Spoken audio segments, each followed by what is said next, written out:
What is up? This your LA in a minute, and all throughout the world there are billions of these raised humps to provide lane safety and alert drivers if they switch lanes subconsciously.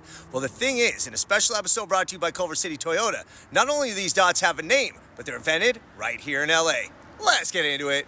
As freeways and highways became the arteries and veins of transportation in Los Angeles and California, in 1965, Caltrans implemented box dots every 48 feet as an effort to effectively stripe lanes. Paint was ineffective, especially in certain types of weather, so driving at 60 miles an hour, drivers could expect to feel the 2 bumps per second going over the marker with the box dots in place. The dots were named after Elbert Dysart Botts, a Caltrans engineer credited in the 1950s with the research that led to their creation, and they eventually spread from California throughout the nation and the world. Caltrans engineers had studied the concept of raised dots as early as 1936, but it wasn't until 1953 that the research began in earnest because of the alarming number of cars and car accidents in California. Now, the initial box dots were made out of glass and were attached to the road by nails or tacks, but that was soon abandoned as the team discovered that when the dots popped loose under stress, the nails would puncture tires. Soon, an epoxy resin raised reflective marker was used instead of glass, and that's the one that Caltrans adopted universally.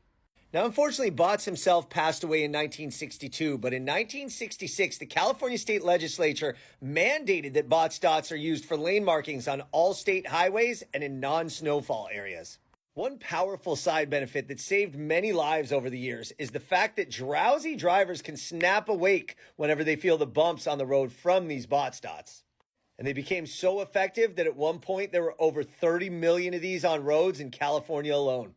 Now, the life expectancy of a box dot is 10 years, so they need to be replaced fairly often. And in recent years, Caltrans has opted for other methods of separating lanes and notifying drowsy drivers. That said, the box dots are being used in creative and new ways recently, including on the 6th Street Viaduct to separate both sides of oncoming traffic, as well as another new lease on life by being placed in certain areas to prevent street takeovers.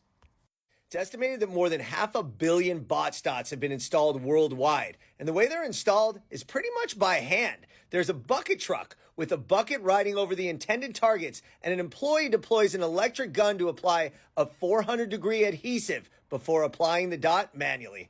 So in a special episode brought to you by the good folks at Culver City Toyota, not only are box dots one of the most important traffic safety innovations of all time, they're invented right here in Los Angeles. All right, LA, it's been a minute.